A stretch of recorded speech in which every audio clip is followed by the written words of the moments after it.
Hello everyone. Today I'd like to read the story It Takes Two to Twit Twoo by Paula Knight. Olive Owl could only say twit. Twit, twit, she went. She couldn't say twoo.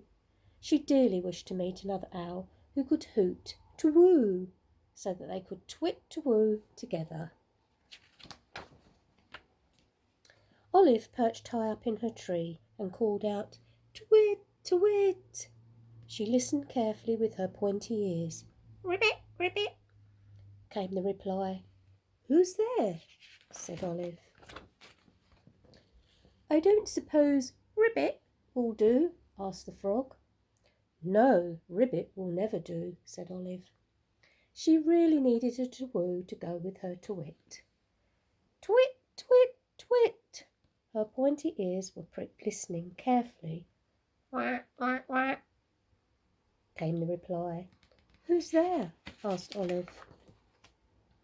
"I don't suppose a quack will do?" asked the duck. "I'm sorry," said Olive sadly.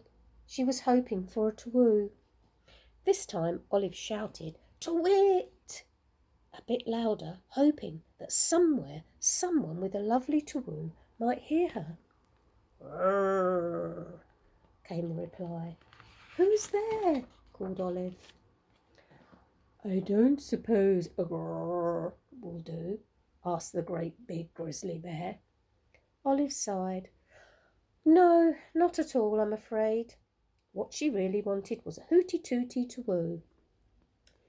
Twit, twit, twit, twit.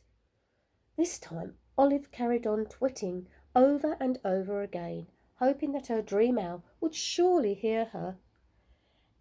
"Anyone there?" she called out. Before long, a few new friends surrounded Olive. Everyone had heard her twits and had come to find out what all the fuss was about. Everyone, that was, apart from Albert.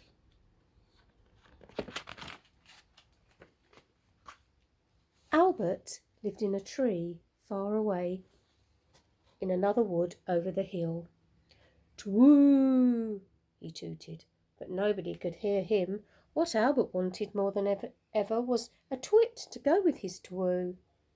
Somewhere in the distance he thought he could hear a terrible din of quacking, oinking, growling, croaking, hissing, meowing, buzzing, squeaking and woofing, and the odd eeyore.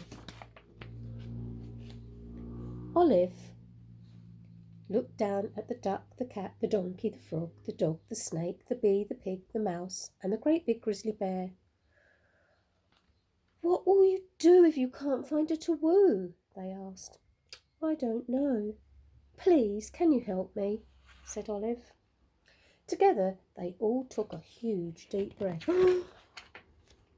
"Twit!"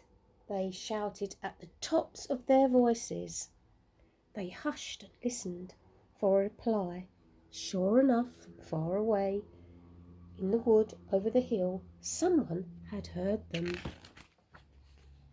"Twoo, twoo, twoo," hooted Albert, hardly able to believe what he was hearing. "Twit!" There it was again. Albert was excited and set off in the direction of the twit, calling "Twoo" as he flew. "Woohoo! I heard it, I really heard it," said Olive, her feathers all afluster. Albert landed on the tree right next to her. They had found each other at last. "Twoo," he said. "Twit," said Olive. "Rrrr," said the great big grizzly bear. "That's the wrong way round." "Twit, twoo," said Olive and Albert, one after the other. The animals cheered. Olive and Albert continued twitting and twooing together until dawn, when they snuggled up for a well-earned sleep.